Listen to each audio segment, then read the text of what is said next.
Hi everyone, I've got a Ford Kuga here on a 2018 plate. Just came up with a warning light for the tyre pressure. I've done that already. Now to check the tyres and the pressure is right on the door frame here. The pillar B, as you can see. Now to do it, it's quite a simple procedure on this one. So you switch the ignition on. You can either start it as well. That's not a problem. So press OK. And then click left button here.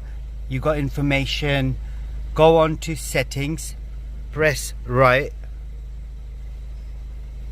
then go on to driver assist, press right again. Now as you go down, you've got the tire monitor system, press OK, and then it says hold the OK button. You'll see there tire pressure stored. So all the pressure is stored now. You can drive as normal, but if your vehicle light comes back on again, so do check it for a puncture, and that's it. And this particular model with the Ford Kuga, this is a new model.